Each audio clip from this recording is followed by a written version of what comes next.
This video contains elements that are not suitable for children under the age of 14. Viewer discretion is advised.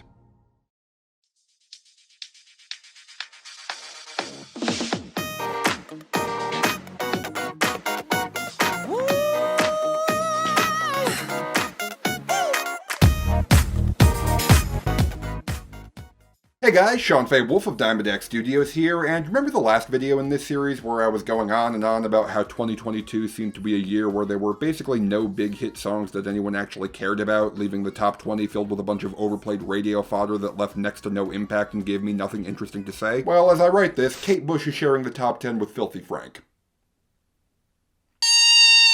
Turn up the music, turn down the lights. Look, I don't know what happened in the first half of this year that caused popular music to pull a Suez Canal for 5 months straight, but someone's clearly been yelling at the music scene to get out of bed and get its life together, because the Hot 100 has been battered by one absolutely massive album release after another pretty much non-stop for the past few months. We're now at the point where the debris from the album bombs has settled, and the Billboard Top 20 that we're left with leading into this summer is full of one of the richest, most interesting, and most diversely textured assortments of songs I've ever seen take over the US. From exciting new acts to beloved veterans, from new radio staples rotating into huge social media phenomenon that tower over the streaming charts, I haven't seen shifts this huge and fascinating in the music world for a long time. After 6 full months where the popular music that it's my job to analyze felt like it was on autopilot, I finally feel like pop music is giving me a reason to get excited again. In this video, I'll be taking all the songs in the Billboard Top 20 as of the first week of summer 2022 and analyzing them, as well as ranking them in quality from worst to best based on my own personal opinions. Each song's going to be worth a certain number of points based on what tier I put it in, and at the end I'll use those scores to give this summer's pop music scene a score out of 100. I'm also going to be replacing songs I've talked about more than once in this series with the highest eligible songs outside the top 20, meaning that we're going to be skipping over Heatwave by Glass Animals at number 6, Stay by the Kid Laroi and Justin Bieber at number 12, Ghost by Justin Bieber at number 17, and Bad Habits by Ed Sheeran at number 20. Yeah, that's how fresh the charts are right now. We only have 4 songs that have been around for too long for me to cover, as opposed to the spring where we had to skip over literally half of the entire top 20 because they were so old. And that is more refreshing than I can even put into words. Thank God for that. And speaking of which, I'd say it's about damn time we celebrate our deal with God paying off as we take a look at...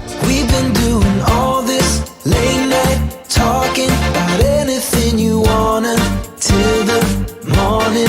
Now you're in my life, I can't get you off my mind.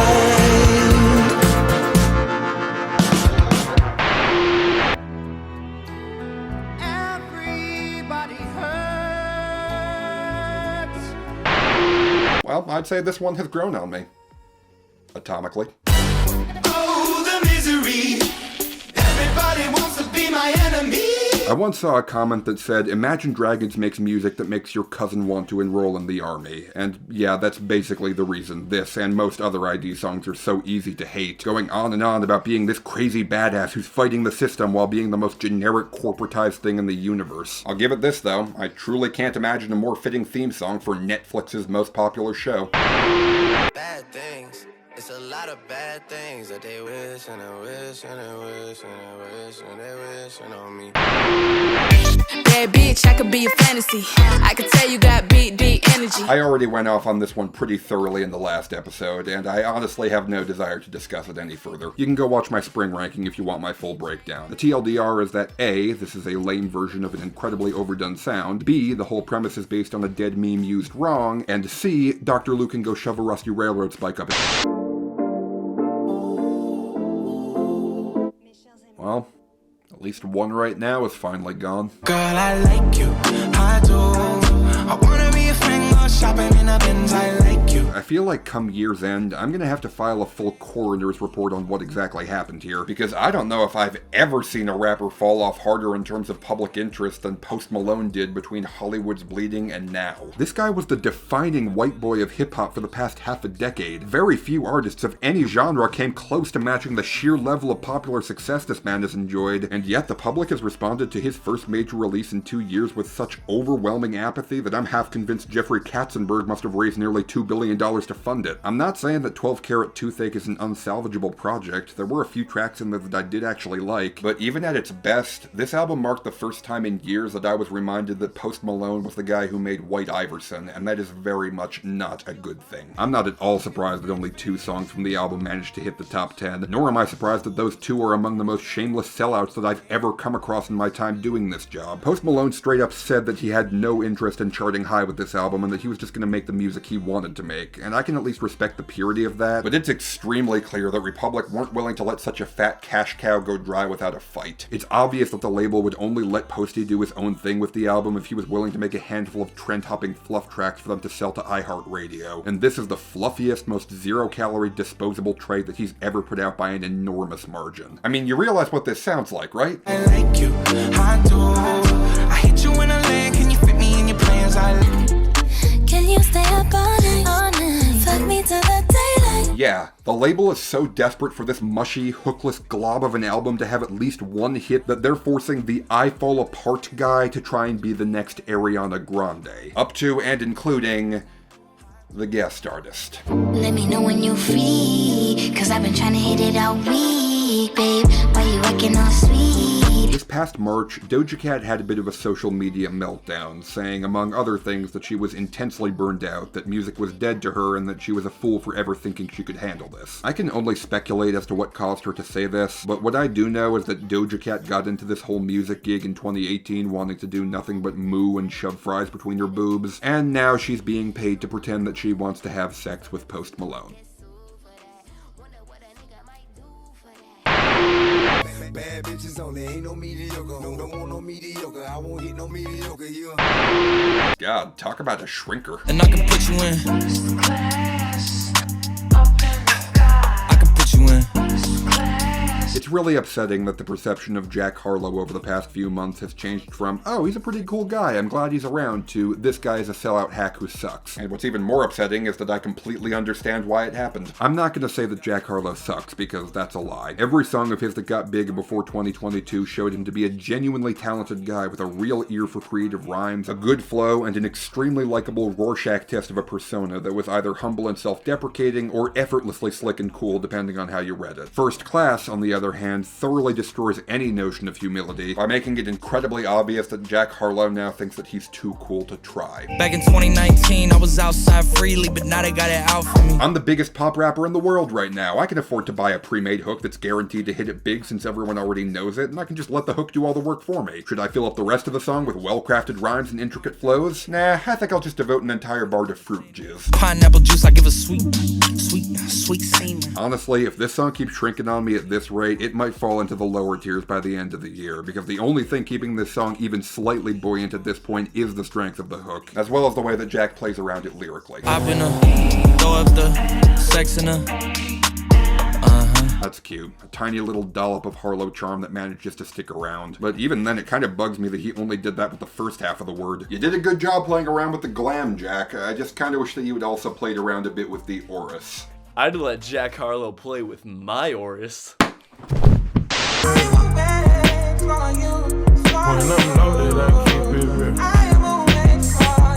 Is anyone else getting real sick of number one hits that just sit there doing nothing and being completely unremarkable in every way? You pray for my demons, girl, I got you.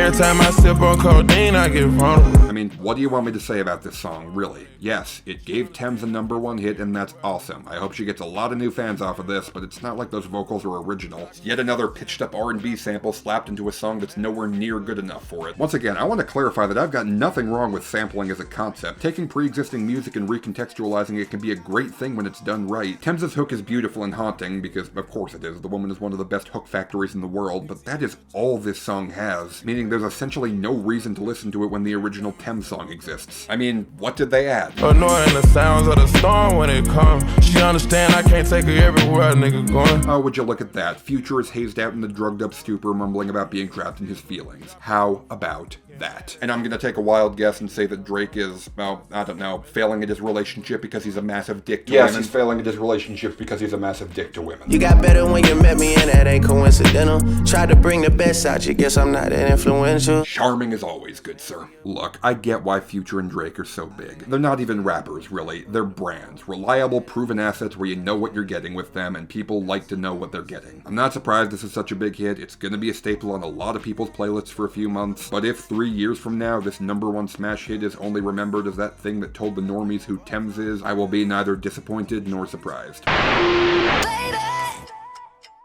why don't you just meet me in the middle? Okay. What? Pa' que todo el mundo vea lo rica que tú estás, que tú estás. Okay.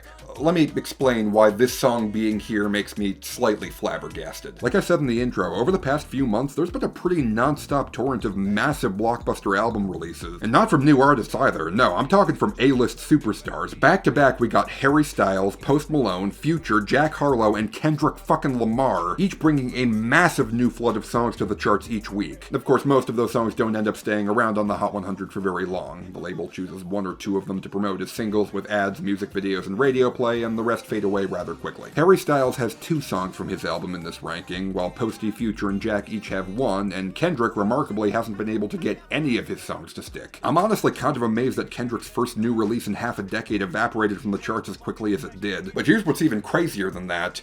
You want to know the one guy who managed to get 3 songs from his album into this ranking?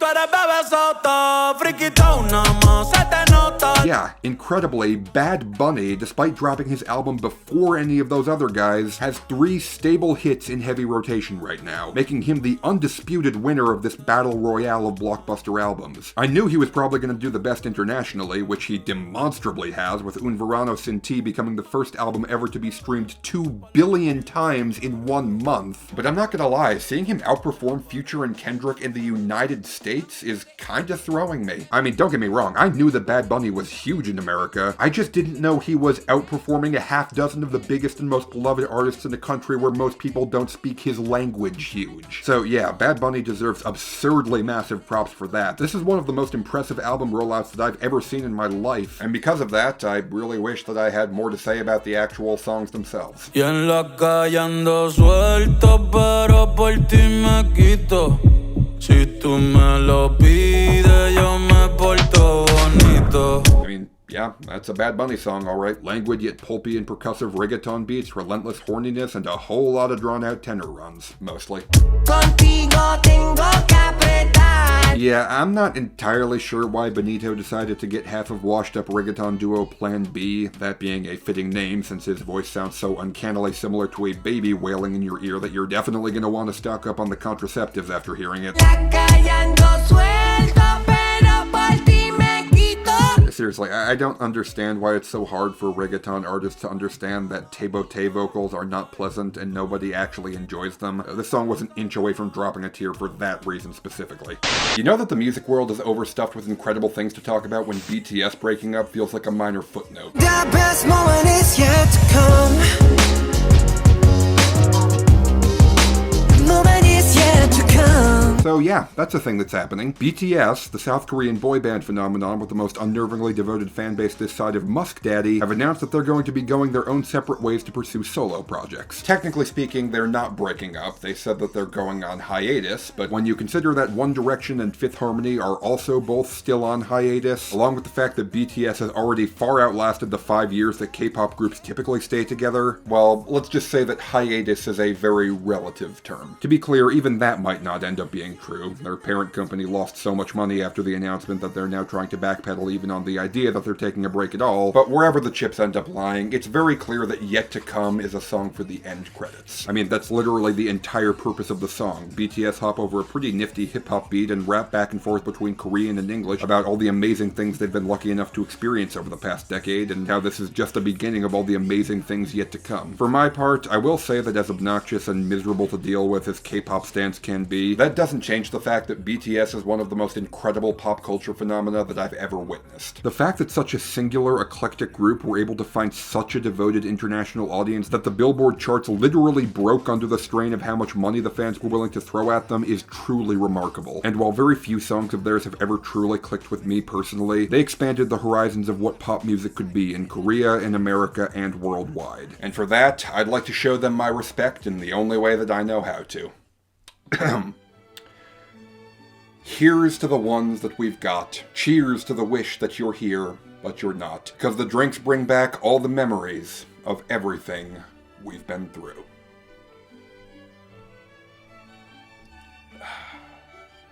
You know, I'm not gonna lie, after saying that, I kind of wish that Maroon 5 would also split up, but I mean, then again, I don't really know how you split up one person, so, whatever.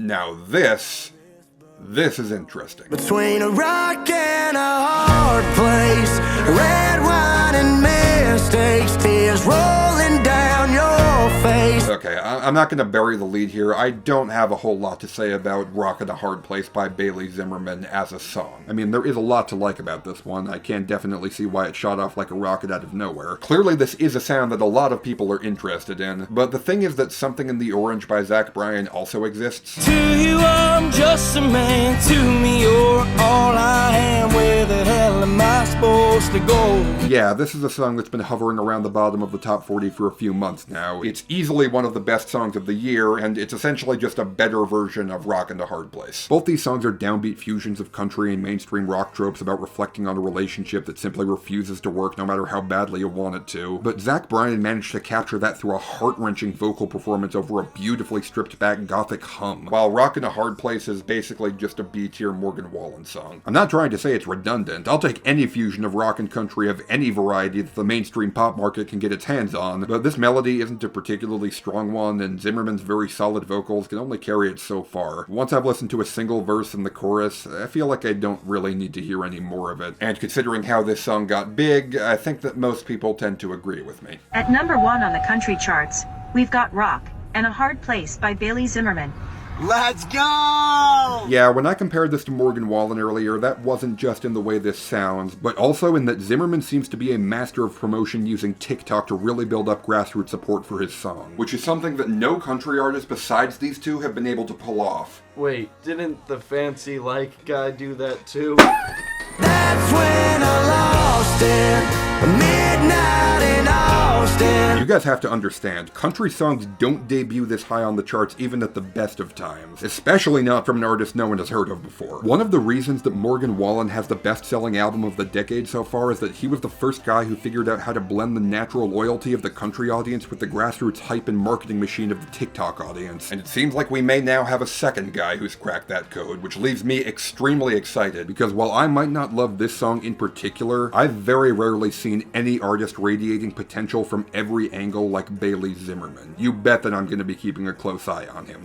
Pero se la saco, dos tragos y sabe que me pongo bellaco. And here we have that second Bad Bunny song I don't have a whole lot to say about, considering that this is either a worse version of Dakiti or a better version of Yonaguni, depending on how you look at it. I'm leaning a bit more towards the latter. It only makes sense to follow up a song about how much Bad Bunny likes having sex in Japan, the song about how much Bad Bunny loves having sex in Russia.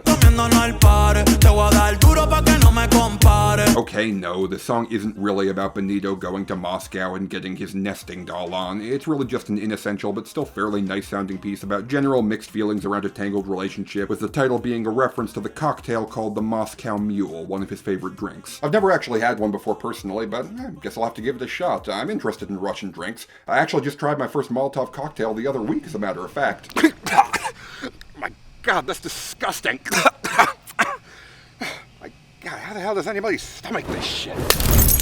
Fucking Putin, man. But anyways, enough about that. It's time to move on to the songs that I actually like. But before we do that, I have 3 things I'd like to ask of you. First, I'd like to ask you to please leave this video a like, leave a few comments below, and subscribe and hit the bell for notifications of every new upload. I'm assuming that you're enjoying this video at least somewhat if you've made it this far in, so if you could do any of those things, that would be immensely appreciated since they increase YouTube's likelihood of sharing this video with new people. Second, believe it or not, YouTube has never paid me a dime for these videos since I discuss copyrighted music. Literally all of my financial support comes directly from you guys. If every one of you could throw me just a few quarters on Patreon every time I upload, I would be able to comfortably do YouTube full time. I'll fill you in more on my Patreon and the rewards you get from joining it later. And third, and most importantly, yes, I absolutely would have thrown a real Molotov cocktail if I could. But apparently, if I did that, there is a non-zero chance that YouTube could delete my channel. If you, like me, are disappointed by that cheap explosion effect, then please allow me to make it up to you with a blast from my completely legal flamethrower. God, I love America. Let's talk about good music now.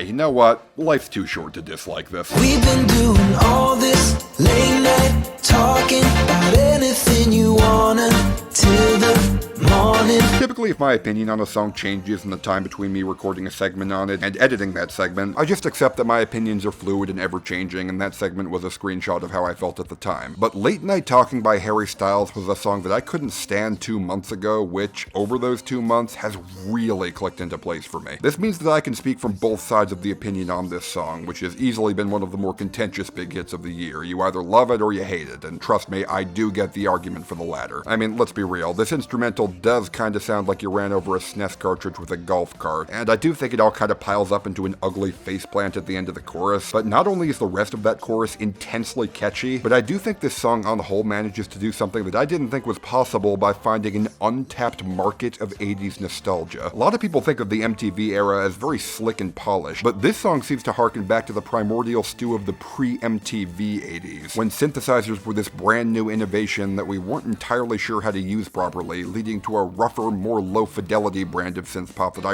really haven't seen recreated on any of the 80s throwbacks that have dominated popular music for the past few decades. It is definitely an acquired taste, I will give you that, but the charm of those early songs come from the fact that people were bushwhacking their way into a new horizon, and learning how to use tools that others would soon use to become ubiquitously popular, and Late Night Talking is a song that captures that charm. I know that is a very obtuse, music nerdy reason for me liking this, and again, I do concede that the song's roughness can grate if it hits you wrong, but again, it is still really catchy, and it's also quite heartfelt, so if your reasons for liking it start and end there, that's completely understandable.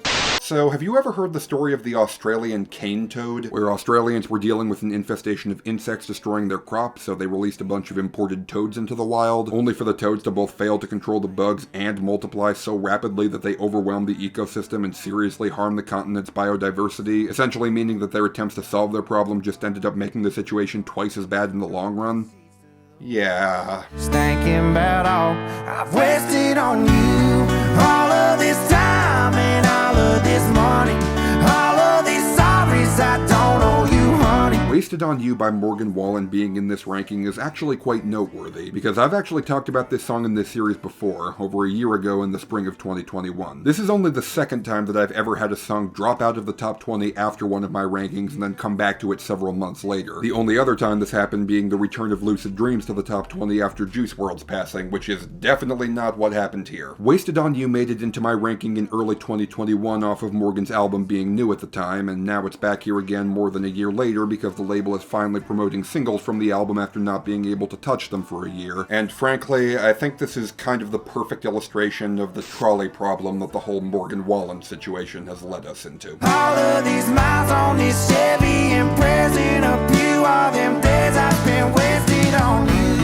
Morgan Wallen was banned from country radio in 2021, and that needed to happen. You can argue about whether the man is an actual racist or just an immature jackass all you want to, but in any case, Nashville needed to send a message that this type of behavior was unacceptable, and I do give them credit for putting their money where their mouth is and keeping the biggest new country star in decades off the radio for a full year purely to send that message. However, even a complete and total lack of radio promotion didn't stop Dangerous the double album from beating out Drake, Taylor Swift, Olivia Rodrigo, and literally everyone else to become the best-selling album of any genre in 2021. Under ordinary circumstances, the album should be naturally fading away by this point a year and a half into its release, but now that country radio has let Morgan out of timeout, they're able to promote all of the singles to the radio for the first time, reigniting hype for the album all over again and giving it a massive second wind. Morgan Wallen's year-long radio ban was intended to be a punishment for his actions, but all it really accomplished in practice was taking an album that should have been relevant for a year or so disco and multiplying its time in the limelight to 2 or 3 years at least. The insects are still destroying our ecosystem, and our attempt to stop them has only made our problem exponentially worse. Honestly, the fact that Wasted on You and all the other singles of his being promoted to the radio are actually really good only makes this even more infuriating, because I can't even shit on this idiot's art in good faith. If you want actual analysis of this song, go watch Sick of BOT1's Best List, because frankly, I'm in no mood to give Morgan Wallen compliments right now.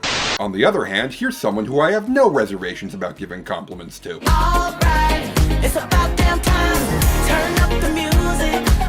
Let's celebrate. I mean, the worst thing Lizzo ever did was, what, wear a buttless dress to a sportsball game? Yeah, I wouldn't call her racist for that. The worst thing I would accuse her of being after that is a living college humor sketch. Can I wear my reverse thong? It's jeans everywhere except for my butt crack. That's not sanitary.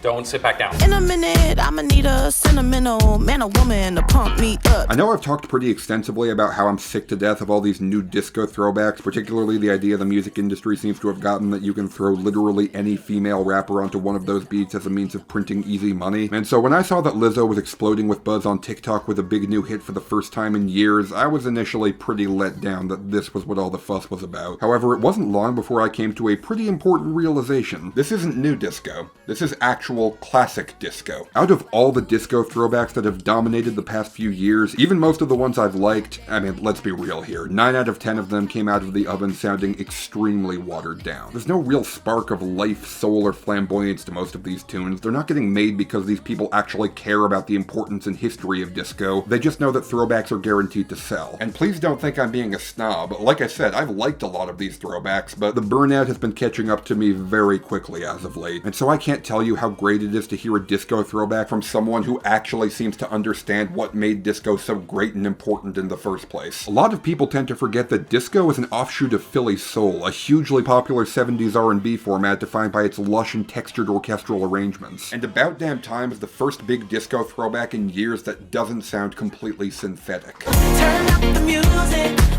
Turn down the lights. I got a feeling I'm gonna be alright. The sound of real instruments played by human hands are quintessential to the appeal of Golden Age disco, and I can't tell you how refreshing it is to hear the sound of a real piano, a bass line that sounds like it was plucked out on an actual bass guitar, and also the down under flutes, for some reason.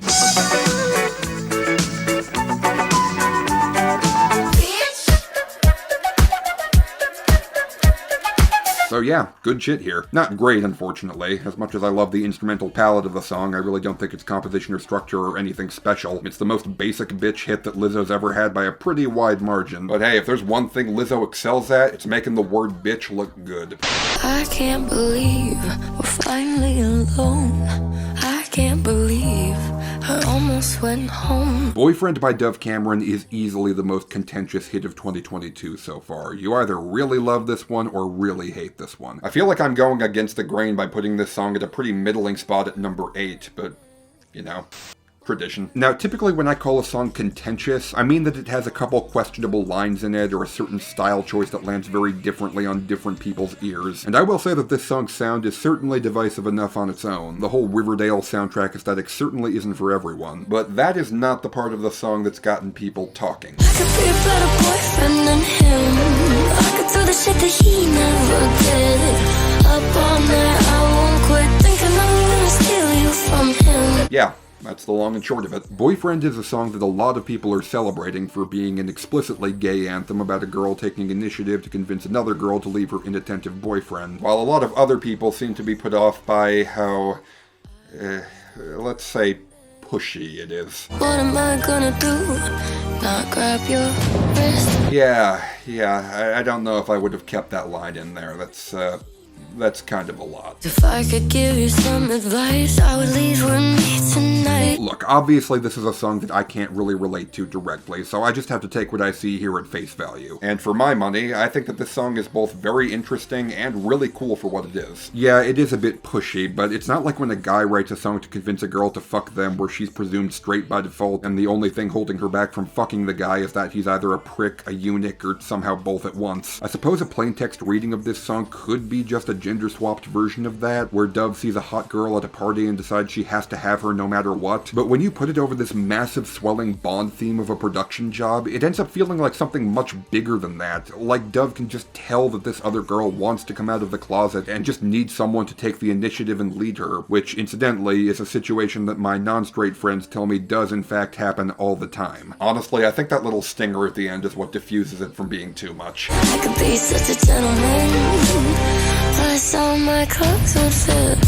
That line is honestly too cute, sassy, and charming for me to believe that there are any ill intentions at play here. Dove just gets the vibe that this hot girl at a party might not be straight, and there's only one way to figure out if she's right. This is essentially Cool for the Summer for a new generation. A dark, massive-sounding electroclash song about having a taste of the cherry and just needing to take that bite. And I would personally much rather be on the side of defending this than attacking it. You need a woman's touch in your place, just protect her and keep her safe. And you can just switch your persona over from a dove to a cat if you're more in the mood for an anthem on the female condition that's a bit more bouncy and significantly less sapphic. I mean, Doja's been pretty coy about her own sexuality. She has made pretty strong nods towards liking women, but never actually said it. Maybe she just thinks they're hot but doesn't want to do more than look. Whatever, that's none of my business. But on this particular song, it's pretty clear which gender she's looking for. Woman, let me be a woman. I can be a woman. Yeah, Doja's pining over a man on this one, and thanks to that other song we discussed earlier, we now know the identity of the daddy that she's lusting over. So yeah, hats off to Papa Posty for taking care of Miss Cat so effectively. Come here, Papa, plant your seed. Well, clearly he listened to her, since that seed has very clearly grown into a very healthy lemon tree. Seriously, that was one of the best songs on Posty's new album. I'm so glad it had such a safe, welcoming place to grow, and I'm sure that Doja will be absolutely delighted to add yet another addition to her ever-growing fruit harem. That was the worst thing I've ever written in my life. What the hell is wrong with me? I don't feel a single thing.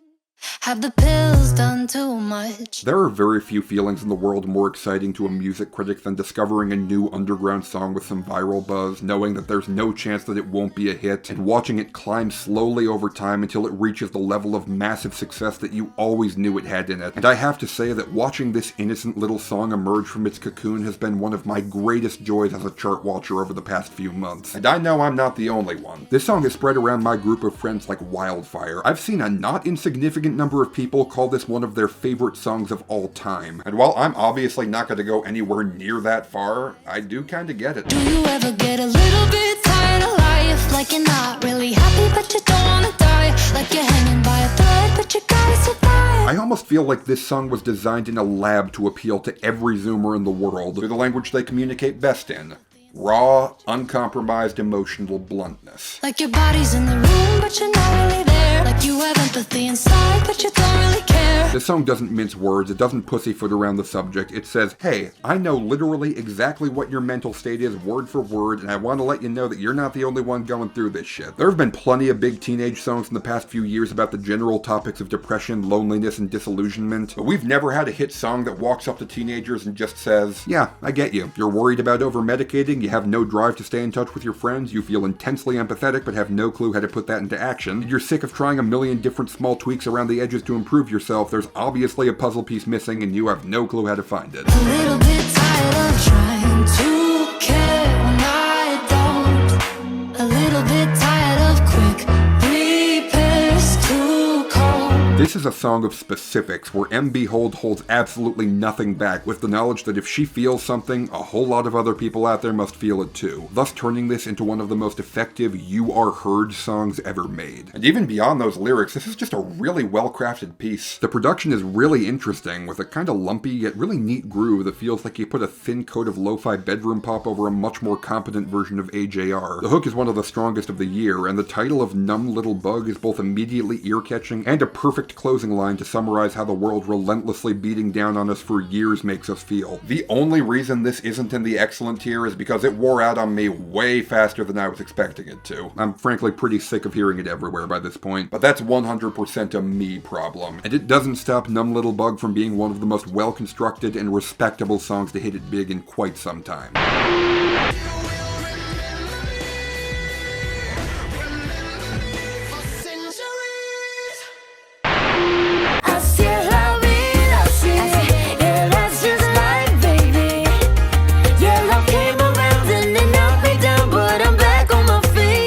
kudos for being the first song ever to make it into 2 of my top 20 rankings without actually hitting the top 20. Frankly, I'd be disappointed if a duet between Ed Sheeran and Camila Cabello that I called excellent wasn't the song to take that honor. I got quite a few comments on my last video saying that this track was nothing but an embarrassing sellout that made an absolute mockery of Latin music on whole, with no true function in the world outside of appealing to uncultured, lowest common denominator white morons. And while that is a demographic into which I fit quite squarely, and I see no benefit to anyone were I to try to claim otherwise, I'm not gonna deny that A, this does seem to be a fairly white bread take on its genre, and B, there is another song in this top 20 which surpasses this one fairly handily. And so now, without further ado, uno, dos, tres. Titi me preguntó si tengo muchas novias. Muchas novias. Hoy tengo una, mañana otra. Ey, pero no hay boda. Titi me preguntó. One of the most common complaints that gets lodged against reggaeton as a genre is how samey sounding it can be, utilizing a lot of recurring tropes in very self-similar ways, leading to a ton of songs filling airplay that all kind of blend together. But, yeah, I don't think that's gonna be a problem with this one. Pero ven acá, muchachi, ¿para qué tú quieres tanta novia? Me la voy a llevar a todas pa' un VIP, un VIP. This song is chaotic good, pushed to the absolute furthest corner of the square. That bass line delivers some of the most satisfying car rattles that I've ever experienced, and when you put that under a classic Jamaican percussion structure known as the dembo rhythm, you've got a high-octane banger that dominates the first half of the track before evening out into a somewhat languid and vibey air at the 2/3 mark to play it out. The mix itself isn't too crazy layered, it's a really solid execution of a fairly simple concept, but what keeps me coming back to the song over and over again is Bad Bunny himself. The best way that I can describe Bad Bunny's presence on this song is that he's a delicious bed of shredded cheese melted over a bed of tortilla chips. He seems to make only a passing effort to stay on key, and he approaches his rapid delivery with a really loose, natural flow that almost seems to be tripping over itself, but always just manages to stay upright without face planting. I kind of worry that I'm not doing a great job explaining why I love this song so much, but right hand to God, that's honestly just because I have no idea how to best put it into words. All I know is that every time I hear Titi Me Pregunto, for the next 4 minutes, my brain goes off and the primal instinct to bang my head to every single kick of the beat overwhelms me. And as far as I'm concerned, any song that elicits that reaction is doing something extremely right. Well, it's official. One of the top 10 songs in the country right now is made by a guy who ate Anthony Fantano's toenails. 'Cause sometimes I look in her eyes and that's where I find a glimpse of us. It's been pretty obvious to anyone with even the vaguest of musical instincts that after Slow Dancing in the Dark becoming probably the most beloved sleeper hit of the past decade, Joji's big play at a mainstream pop crossover was not a matter of if, but when. It seems that the sun has finally risen on this prophesized day, though not exactly in the way that everyone expected, since this song did launch with huge fanfare and massive streaming numbers to propel him all the way into a top 10 debut, but I don't think anyone really expected that his big play would sound like this. Tell me, save us your glory. Does he laugh the way I did? Joji's whole thing is that he was one of the trailblazers of the big lo-fi bedroom pop R&B scene that's been one of the main driving undercurrents beneath a huge swath of popular music for the past several years, and so I can't say I was really expecting his big new drop to try and take a chunk out of the Sam Smith market. But then again, I guess if you look at the big picture, this isn't totally out of nowhere. It's not like Joji has done nothing but hipster R&B shit. There have always been a few sparser pieces sprinkled in there. I mean, have you heard this one? And you're a nice guy, but you're fat, and you're fucking gay. You know how the saying goes, every time a 12-year-old Joji fan finds out what he was doing before 2017, an angel gets its wings, which are then promptly and violently ripped off and sold to Heaven's black market feather quill trade. Is this a part of your story? Okay, but seriously, putting aside the contractually obligated Filthy Frank jokes, Glimpse of Us might not be the exact genre you'd expect from Joji, but his main strength as an artist has always been the ability to capture a truly acute sense of longing and forlorn dejection through his achingly expressive voice. So a spare ballad where he strips everything else back and lets his voice do all the work is actually a brainlessly obvious fit, and it comes out just as haunting and powerful as you'd expect. Perfect don't mean that it's working, so what can I do? Joji's laments about how he's totally unable to connect with his new partner, with the only real sparks of joy in the new relationship coming from when he's able to catch faint mannerisms or memory triggers that remind him of his ex. This is an intricately painted portrait of a badly damaged man, trapped in the echoes of his own past in a way that's utterly captivating. Said I'm fine, and said I moved on. I'm only here passing time in her arms, hoping I'll find If you're gonna rely on the bare bones and nothing else, this is the level of quality you need to shoot for. And Joji hits that bullseye with a plum.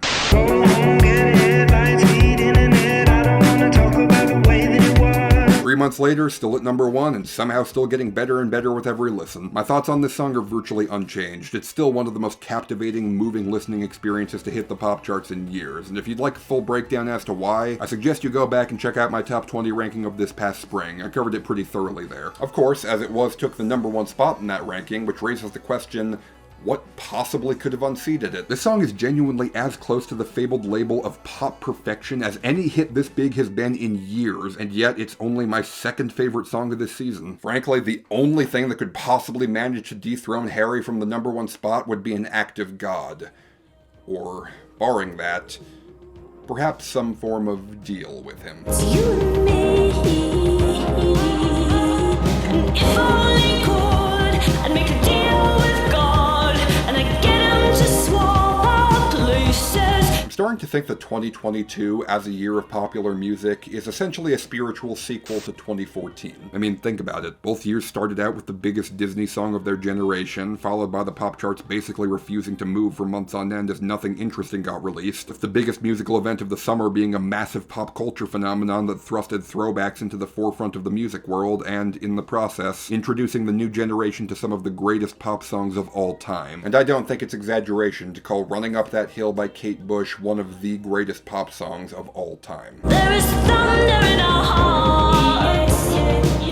Is there so much heat for the ones we love? This is not the first time that I, on this channel, have talked about Kate Bush's all-time new wave classic, which has recently seen an explosive resurgence in popularity around the world after being featured in the recently released 4th season of Stranger Things. It was just barely over a year ago in May of 2021 that I released episode 5 of Grab Bag Reviews, the series in which my supporters on Patreon get to suggest and vote for any songs in the world they would like me to talk about, and well, would you look at what got suggested. They're running up that road, they're running up that hill, they're running up that building. I'll be transparent with you guys. In the moment, I don't feel fully equipped to talk about this song. Not only is Running Up That Hill one of the most beloved songs of the most beloved decade of popular music ever, but the fact that a nearly 40-year-old song that nearly no one under the age of 30 had heard of a month ago has been able to compete with and outperform major releases from the biggest stars in the music world for the first time in decades has implications so vast and far-reaching that I still need time to process it all and figure out what this means. Therefore, for the time being, I think I'm gonna have to settle for some shameless cross-promotion and tell you guys to check out my review of that song from that episode of Grab Bag Reviews, which I've linked in the description below. I think I did a pretty good job discussing what makes this song and Kate Bush so very special, and while a few of the things I said in that piece don't hold up anymore, that's only because the music world as we know it is in the process of undergoing a change, the likes of which we've never seen before. But that's a story for another day.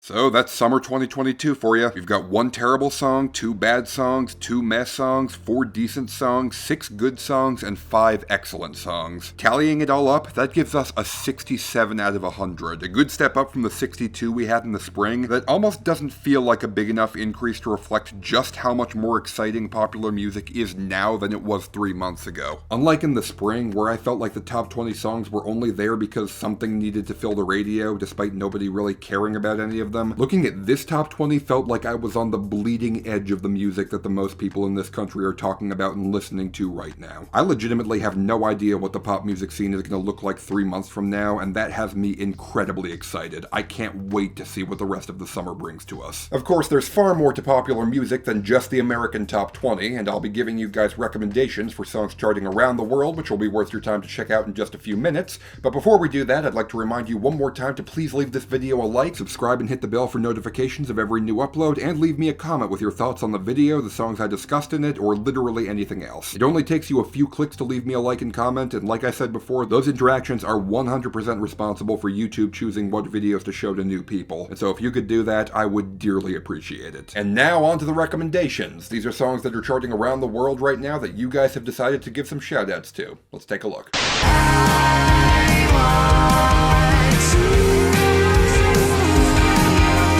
So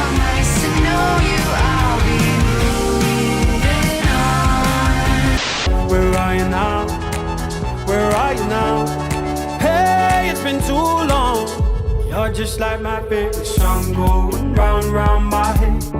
Like my favorite song going round and round my head. For the first time in my life, I got high again.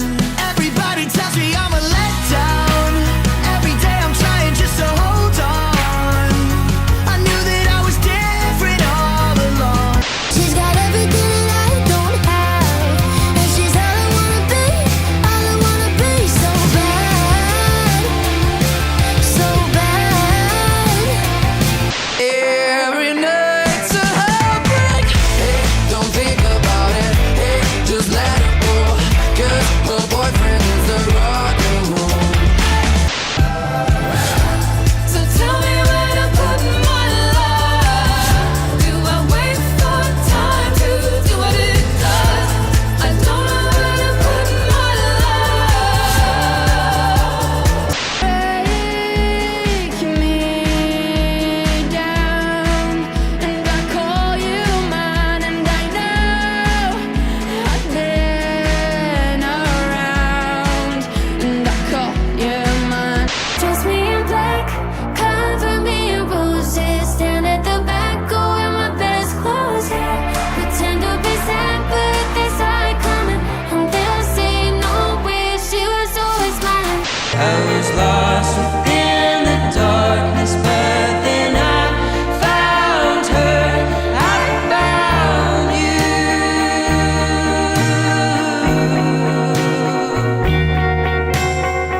And there we go. Those songs were picked out by my top supporters on Patreon, and don't click away because I'm going to be turning the mic over to you guys in just a minute to see what you thought about the music of this season. But before we do that, there is something I'd like to ask you. Because I review copyrighted music, YouTube doesn't let me monetize my videos. Like I said before, I have not made a dime from YouTube in the 5 years that I've been doing this, and so I'm only able to devote so much time into making these videos off the grace of your support. Seriously, if you could pledge just a few quarters of pocket change every time I upload, that would be immeasurably helpful to me. And of course, I have something to give to you in return. $1 per main series video will get your name in the end credits, as well as giving you a chance to be selected to give a patron review every time I upload, and we'll get to those in a minute. $2 per video lets you suggest and vote for songs for me to talk about in each new episode of Grab Bag Reviews. $5 per video grants you access to my Discord server, where you can hang out, talk, and play games with me, my friends, and a bunch of other content creators. $10 per video gets you early access to my videos before they're uploaded, as well as a personalized icon in the end credits, while $20 per video lets you personally select any song for me to do a guaranteed review on in each new episode of Grab Bag Reviews. And now, without further ado, let's see what you guys have to say about the music of spring 2022. From Jeanette Davis regarding First Class by Jack Harlow, I've listened to this song twice, and now I can't get it out of my head.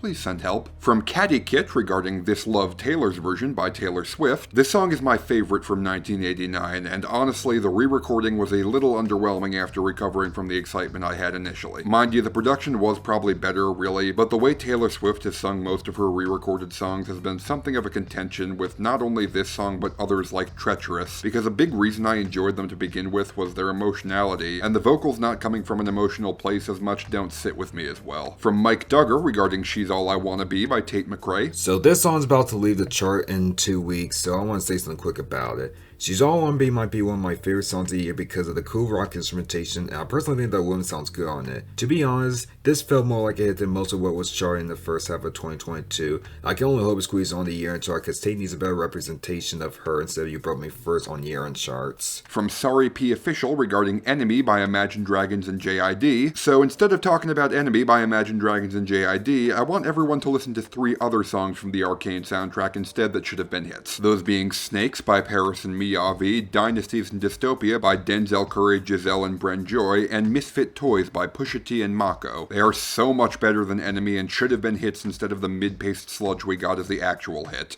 Also, fuck Riot Games. And last but not least, from Lizette G regarding Running Up That Hill by Kate Bush. Hey y'all, it's Liz, and hey, remember back in Grab Bag Reviews 5, the one where I introduced Sean to Running Up That Hill by Kate Bush? Yeah, see, that was me giving the subtle hint to y'all that its rise was coming. Because believe it or not, I control what enters and what leaves the Hot 100 at any given moment. You know that other cool song that's becoming a hit right now? Yeah, that was me too. You're welcome. So I will use this opportunity to let y'all know that I'm now taking requests for the next big surprise pop hit of 2022. You can send all cash, checks, and money orders to Lizette G at... I'm Sean Fay-Wolfe of Diamond X Studios. Thank you guys so much for watching, and until next time, Take care of yourselves. Quédate,